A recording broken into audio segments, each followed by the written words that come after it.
obedience to God's word in spite of circumstances and consequences. ഞാൻ ഒന്നുകൂടെ പറയാം.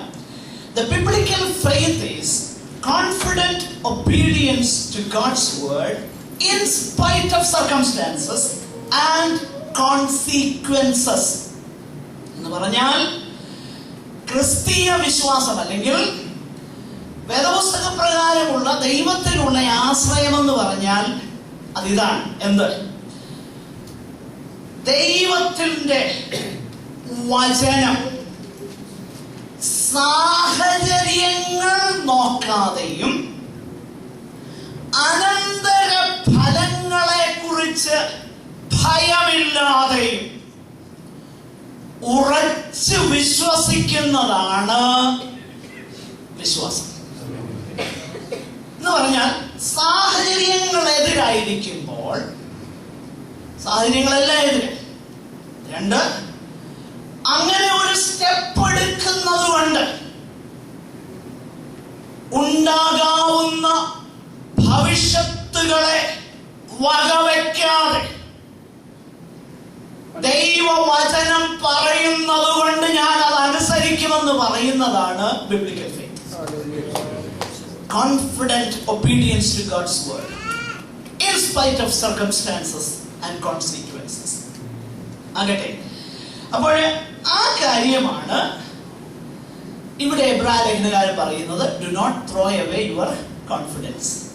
നിങ്ങളുടെ മഹാപ്രതിഫലമുള്ള ധൈര്യം തള്ളിക്കളയരുത്. കാരണം സാഹചര്യം നിങ്ങൾക്ക് അനുകൂലമല്ല. രണ്ട്, ഇത് പിടിച്ചോണ്ട് നിൽക്കുന്നത് കൊണ്ട് ഇതിന്റെ കോൺസിക്വൻസസ്, ഇതിന്റെ അനന്തര ഫലവും ഭയാനകമാണ് പലപ്പോഴും. എങ്കിലും ഇതിനൊരു പ്രതിഫലമുണ്ട്, മഹാപ്രതിഫലമുണ്ട്. ആ ധൈര്യം നിങ്ങൾ തള്ളിക്കളയരുത്. ഞാൻ അതൊന്നുകൂടെ ഒന്ന് വിശദീകരിക്കാനായിട്ട് താല്പര്യപ്പെടുക. ദൈവം പറഞ്ഞതുകൊണ്ട്, because God said so, ദൈവം പറഞ്ഞതുകൊണ്ട് അവിടുത്തെ വചനത്തെ നമ്മൾ കേൾക്കുകയും അനുസരിക്കുകയും സാഹചര്യവും അനന്തര ഫലവും അവഗണിച്ചുകൊണ്ട് അത് ഏറ്റെടുത്ത് അനുസരിക്കും. മാത്രമല്ല, ചിലപ്പോൾ സാഹചര്യം എന്നുള്ളത് അത് അനുകൂലമല്ല, നേരെ മറിച്ച് അസാധ്യമായിരിക്കും. മാത്രമല്ല, ദൈവത്തെ അനുസരിക്കുന്നത് കൊണ്ടുള്ള അനന്തര ഫലം എന്നുള്ളത് ഭീതിജനകവും അജ്ഞാതവുമായിരിക്കും. എന്നാ സംഭവിക്കാൻ പോകുന്നതെന്ന് പോലും അറിയത്തില്ല. എല്ലാം സംഭവിക്കാൻ പോകുന്നെന്ന് പോലും അറിയത്തില്ല. ചുമ്മാതാണ് ഈ 10ാം മാസം 8ാം തീയതി നടക്കാൻ പോകുന്നതൊക്കെ പറഞ്ഞ് വേറെ ചുമ്മാ തട്ടിപ്പാ, വേറും തട്ടിപ്പ്. 3ാം സ്വർഗം വരെ എടുക്കപ്പെട്ട പൗലോസിന് പോലും അറിയത്തില്ലായിരുന്നല്ലോ. അദ്ദേഹം പറഞ്ഞത് ബന്ധനങ്ങളും കഷ്ടങ്ങളും എനിക്കായി കാത്തിരിക്കുന്നതല്ലാതെ എനിക്ക് എന്നാ സംഭവിക്കാൻ പോകുന്നതെന്ന് എനിക്കറിയില്ല എന്നാ പറഞ്ഞത്.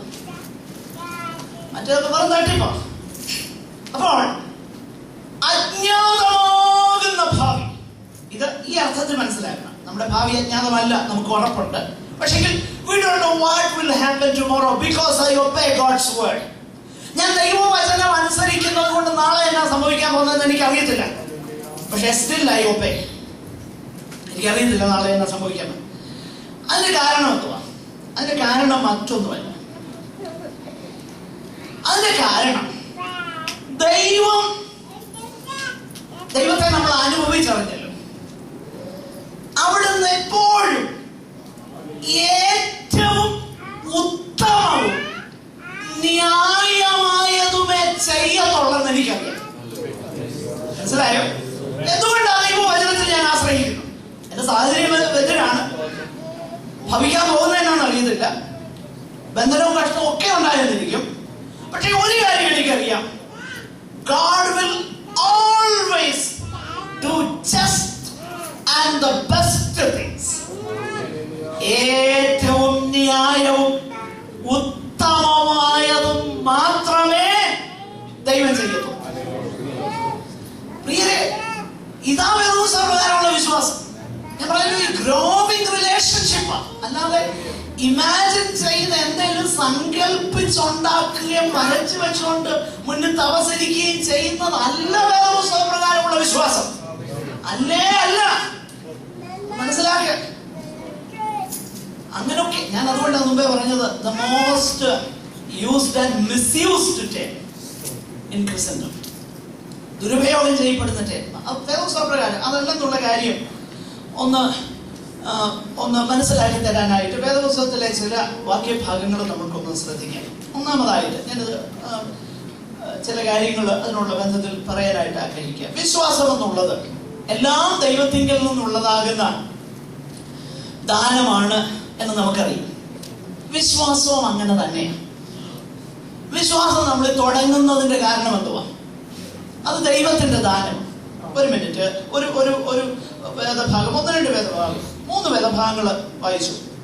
എഫേസ്യർ 2:8, ഫിലിപ്പിയ ലേഖനം 1:29, അപ്പോസ്തലപ്രവൃത്തി 18:27 അവസാന ഭാഗം. എഫേസ്യർ 2:8, ഫിലിപ്പിയർ 1:29, അപ്പോസ്തലപ്രവൃത്തി 18:27 ലാസ്റ്റ് പാർട്ട്. കൃപയാലല്ലോ നിങ്ങൾ വിശ്വാസം മൂലം രക്ഷിക്കപ്പെട്ടിരിക്കുന്നു. നോക്കിയാ, നിങ്ങൾ വിശ്വാസം മൂലം രക്ഷിക്കപ്പെട്ടു. അതിന് കാരണമായി തീർന്നത് എന്തുവാ? കൃപ. പിന്നെ വായിച്ചു.